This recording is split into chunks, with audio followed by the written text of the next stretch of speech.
हर दिन 73 करोड़ लोग भूखे सोते हैं, यानी कि दुनिया का हर 11वां इंसान। और ऐसा कभी भी नहीं होना चाहिए। तो मैं आपको दिखाना चाहता हूँ कि कैसे हम अपने मेन चैनल के वीडियोस के हर 20 व्यूज पे एक इंसान का पेट भर पा रहे हैं, और साथ में कुछ ऐसी चीजें जो फाइनल कट में नहीं थी। शुरुआत करते हैं केन्या से, जहाँ हम साफ पानी का एक अनलिमिटेड सप्लाई पहुँचाने के लिए गए थे, लेकिन इस बार प्रॉब्लम कुछ और ही है।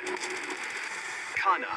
स्टडीज से हमें ये पता चला कि अगर बच्चों को स्कूल में खाना मिले तो उनकी अटेंडेंस 50% तक बढ़ सकती है और उनके एग्जाम स्कोर्स भी 20% तक इंप्रूव हो सकते हैं। अब इसकी वजह से आगे इस वीडियो में मैं ये पूछने निकल पड़ा कि यहाँ खाने की इतनी कमी क्यों है, और जो मैंने जाना उससे मैं दंग रह गया। ये दुनिया की सबसे स्टूपिड प्रॉब्लम है।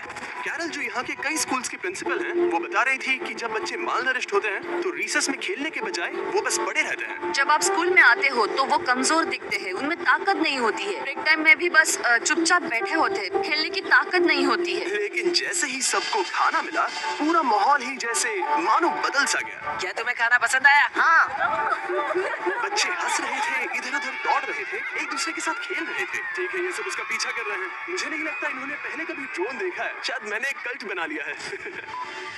ठीक है, आज शायद केन्या में हमारा तीसरा दिन है। ये एक लो इनकम वाला एरिया है। स्कूल्स की हालत भी कल वाले स्कूल से ज्यादा खराब है। इन बच्चों को स्कूल में खाना नहीं मिलता, तो आज इनकी जिंदगी में बहुत बड़ा बदलाव आने वाला है। इनमें से ज्यादातर बच्चों को कम कैलोरीज मिलती है, लेकिन इसके बाद ये अपने स्कूल में रोज पेट भर के खाना खा पाएंगे। वो ज्यादा सीख पाएंगे, अच्छे से बढ़ पाएंगे और कम बीमार पड़ेंगे। और जरूरी बात यह है कि वो खुश रहेंगे, जो कि हमारी ख्वाहिश है। शुरू करें? ठीक है, मैं एक और स्कूल में आया हूँ जहाँ करीब 500 से ज्यादा बच्चे हैं। दिखाओ सबको। अगली बार मुर्गियों को नादियों को चढ़ा दो। इस स्कूल में 500 से भी ज्यादा बच्चे हैं, सबको दिखाओ। हजारों और बच्चों को खाना खिलाने के बाद हमने उन्हें उनके भविष्य के लिए तैयार किया। उन्हें वो सब कुछ दिया जिनकी उन्हें जरूरत हो सकती है। निकलने से पहले हमारे बिहाइंड द सीन्स टीम को केन्या के टॉप यूनिवर्सिटीज का एक्सक्लूसिव टूर मिला, जहां मुझे कुछ बिजनेस स्टूडेंट्स से बात करने का मौका मिला। फिलांथ्रोपी और दुनिया को बेहतर बनाने के लिए आपका लॉन्ग टर्म गोल क्या है? तो लॉन्ग टर्म में हमारा एक चॉकलेट का ब्रांड है, फीस्टेबल्स, और मैंने उसके सप्लाई चेन के पीछे थोड़ी रिसर्च की थी। मैं हैरान था क्योंकि उस फार्म में 16 साल के बच्चे काम कर रहे थे, और मैंने सोचा कि ये तो बिल्कुल भी ठीक नहीं है। हमारा मेन ऑब्जेक्टिव ये है कि 10 लाख से भी ज्यादा बच्चे आज भी बाल मजदूरी में फंसे हुए हैं, और हम उन्हें निकालने की पूरी कोशिश कर रहे हैं। और इसीलिए हमारी अगली मंजिल मेरे लिए खास मायने रखती है। हम हैं घाना में, यहीं से हम फेस्टिवल्स के लिए अपना ज्यादातर कोको लेते हैं। तो यहाँ जो स्कूल मील प्रोग्राम्स हैं वो मेरे लिए ज्यादा स्पेशल हैं। मेरे लिए? हाँ।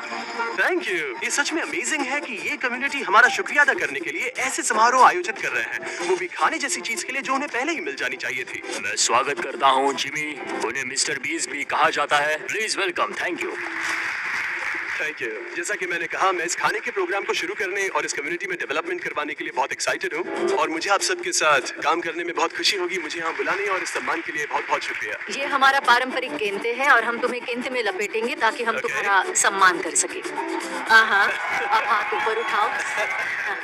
तो अब तुम इस गांव के उप प्रधान हो। Thank you. क्या तुम इस सबसे खुश हो? हाँ, हम खुश हैं। हाँ, सब कुछ बहुत अच्छे से हो गया। Thank you. जश्न वगैरह बाद में। घाना में मेरा जो एक जरूरी काम था वो था कुछ ककाओ फार्म्स को चेक करना। यहाँ के किसान जितना आमतौर पर मिलना चाहिए उससे कम कमाते हैं, और उनके बच्चे अक्सर काम में इसीलिए लगते हैं ताकि उनका परिवार भूखा ना सोए। हम फेस्टिवल्स में कड़ी मेहनत इसीलिए कर रहे हैं ताकि सभी किसानों को लिविंग इनकम रेफरेंस प्राइस दे सके और चाइल्ड लेबर को खत्म कर सके। मैंने ककाओ फार्म्स को पर्सनली देखा, और हमने इस पूरे मिशन को बढ़ावा देने के लिए एक वीडियो शूट किया। बिग चॉकलेट अपने फार्मर्स को इतने कम पैसे देता है कि वो एक दिन में $1 से भी कम कमाते हैं। पहला, हम हमारे सारे ककाओ फार्मर्स को एक लिविंग इनकम रेफरेंस प्राइस देते हैं। दूसरा, हमारे सारे ककाओ फेयर ट्रेड सर्टिफाइड है, जो एथिकल सर्टिफिकेशन का गोल्ड स्टैंडर्ड है। आपका शुक्रिया, बहुत बहुत शुक्रिया। आपसे कल मिलता हूँ। ठीक है, चलो चलते हैं। Hello, thank you. जो भी लोग मेन चैनल के वीडियोस देखते हैं उन्हें इसका असर पूरी तरह से नहीं समझेगा। इससे बहुत सारे बच्चे स्कूल में रह पाएंगे और वो फेल भी बहुत कम होंगे। वो ककाओ फार्म से बाहर निकल पाएंगे, जो मैं फेस्टिवल्स में करने की कोशिश कर रहा हूँ। हमने यहाँ स्कूल मील प्रोग्राम शुरू कर दिया है। अजीब लगेगा, लेकिन इन्हें 10 और नए एडमिशंस मिल गए हैं, क्योंकि अफवाह फैल गई है कि मैं स्कूल मील प्रोग्राम शुरू कर रहा हूँ। और कुछ दिन पहले शुरू करने के बाद और 11 बच्चे स्कूल में भर्ती हो गए। सिर्फ मुफ्त में खाने की वजह से 21 बच्चे आ गए, जो कि बहुत अच्छा है, क्योंकि 21 बच्चे शायद उन ककाओ फार्म्स पर ही काम कर रहे होते। इन्होंने कहा कि यहाँ के करीब 97% बच्चे ककाओ फार्म से आए हैं, और अब वो अच्छे से खा रहे हैं और पढ़ाई भी कर रहे हैं।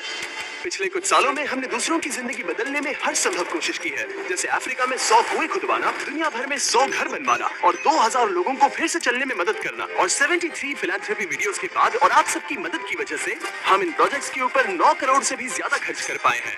और भले ही आपको ज्यादा लग सकता है, लेकिन अभी भी बहुत सारा काम बाकी है। और जहाँ एक तरफ अफ्रीका जैसे देशों में खाना कम पड़ रहा है, वहीं अमेरिका में बहुत सारा खाना बर्बाद हो रहा है। तुमने अपनी जिंदगी में कितनों को खाना खिलाया? कम से कम 30 से 50 लाख लोगों को। वाह क्या बात है। हाँ, यकीन नहीं होता है ना। ये है एवन और पिछले 6 सालों से ये एक शेयरिंग एक्सेस नाम की नॉन प्रॉफिट ऑर्गेनाइजेशन बनाने में लगा है। इसका मकसद है बचे हुए खाने को बर्बाद होने से रोकना और फिर उसे जरूरतमंद लोगों तक पहुंचाना। और अब तक इसने 53,000 मीट्रिक टन खाना बर्बाद होने से बचाया है। और ये सब पॉसिबल हो पाया है वॉलंटियर्स, डोनेशंस और इस बड़े से वेयर हाउस की मदद से। सिर्फ ये एक बिल्डिंग ही 14 फुटबॉल मैदानों के बराबर है। Oh my इसके God. अंदर 7 लाख स्क्वायर फीट का रेफ्रिजरेटेड वेयर हाउस स्पेस है। मुझे नहीं पता था कि इतनी लंबी बिल्डिंग्स भी होती हैं। जरा देखो ये कितनी लंबी है। और ये तो बस एक सेक्शन है, यहाँ ऐसी बहुत सारी हैं। हर साल जितनी बेहिसाब मात्रा में खाना लैंडफिल्स में फेंका जाता है, अगर उसी को बचा लिया जाए तो खाने की सारी तकलीफ ही मिट सकती है। और एवन से बात करने के बाद मुझे इसके पीछे की वजह साफ साफ समझ आने लगी।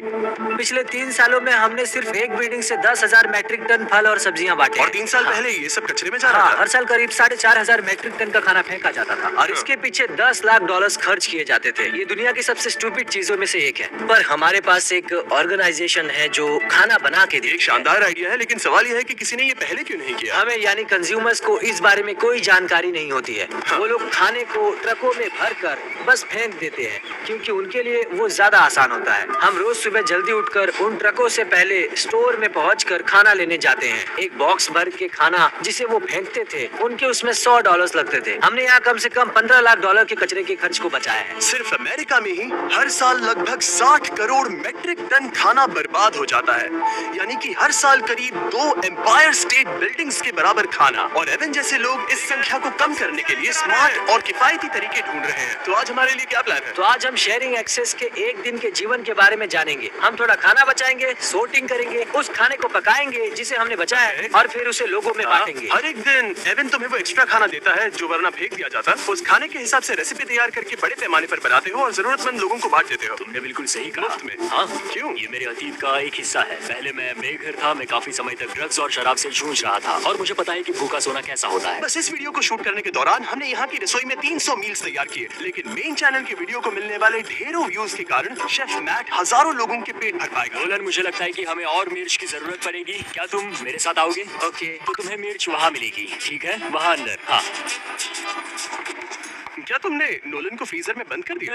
बस थोड़ी देर के लिए, ज्यादा वैसे नहीं। तुम मेरे फेवरेट शेफ हो। अरे कहाँ चले गए? कोई मुझे बाहर निकालो। वहाँ क्या हो रहा है? हमने फिलाडेल्फिया में पूरे 2 दिन बिताए, तैयारियां करने में, शूटिंग में और बहुत सारा खाना बांटने में। और जब वहाँ का काम खत्म हुआ, हम इस ऑपरेशन को मेरे होम स्टेट नॉर्थ कैरोलिना में ले गए, जहाँ जाकर हमने वहाँ की कम्युनिटी में भी खाना बांटा। यहाँ हर कार को इस बचाए हुए खाने का एक बॉक्स मिलेगा। कुछ अंगूर, कुछ केले, थोड़ा मीट, बहुत सारी सब्जियां और खाने के पैकेट्स। ये सारी चीजें फेंकी जा सकती थी, लेकिन शेयरिंग एक्सेस की वजह से ऐसा नहीं होगा। एवन, ये देखकर कैसा लग रहा है कि तुमने जो खाना बचाया है वो जरूरतमंदों तक पहुंचेगा? ऐसा लग रहा है जैसे सपना सच हो गया। कुल मिलाकर इस वीडियो की शूटिंग के दौरान हमने 7,000 से ज्यादा लोगों को खाना खिलाया। हालांकि ये संख्या और बढ़ेगी जितना आप मेन चैनल के वीडियो को देखेंगे। तो अगर आपने अभी तक नहीं देखा तो जरूर देखें, और अगर आपने पहले से ही देखा है तो दोबारा देखें, ताकि एक और जरूरतमंद को खाना मिल सके।